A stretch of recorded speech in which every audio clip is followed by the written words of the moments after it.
What if I told you 30 years ago that in 2023 you would willingly hand over personal data, addresses, phone numbers, spouses and kids' information, where you are, the ability to listen to you, and even your banking information totally willingly?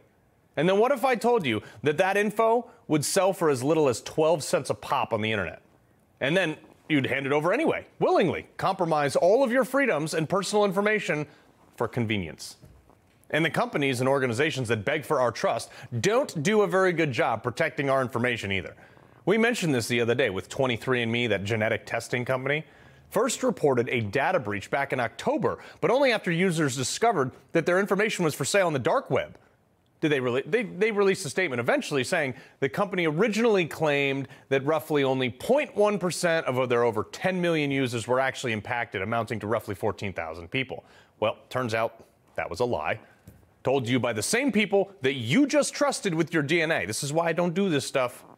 This story went quiet for a couple months, but the company was investigating the incident internally, of course. But here we are in December, and this trickles out. Quote, 23andMe has completed its investigation, assisted by third-party forensics experts, and we are in the process of notifying affected customers as required by law.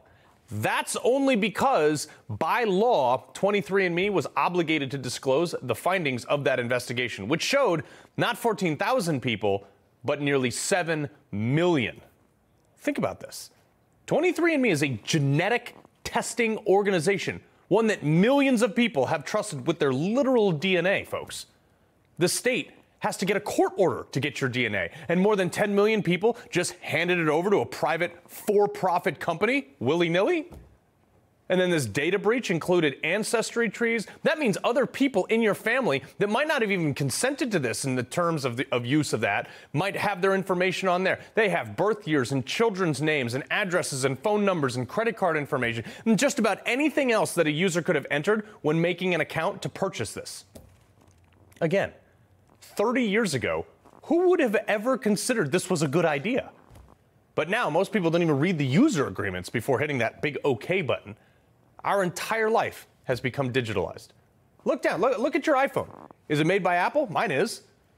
I mean, you likely needed to make an account to get your information on that device. So just for reference, Apple users, they have about 22% of all smartphones on Earth, 1.46 billion. Okay, active. There's active users right now, including myself. My producers have it. My family does, probably many of you. How many of us do you think actually read the privacy policy? I didn't. And this is where you're going to start to consider to go back to that StarTAC flip phone you had probably back around 2000. Now, according to Apple's own privacy policy, quote, Apple may share personal data with Apple-affiliated companies, service providers who act on our behalf, our partners, developers, and publishers, and others at your direction. That's pretty interesting. By the way, at your direction could mean anything as benign as clicking that OK button on a pop-up to give a newly downloaded game your location, access to your iPhone's microphone, your camera, whatever. You thought FISA court spying on Donald Trump was bad? These companies completely circumvent your constitutional rights in exchange for a product and convenience. No warrant required. And you know what's even worse?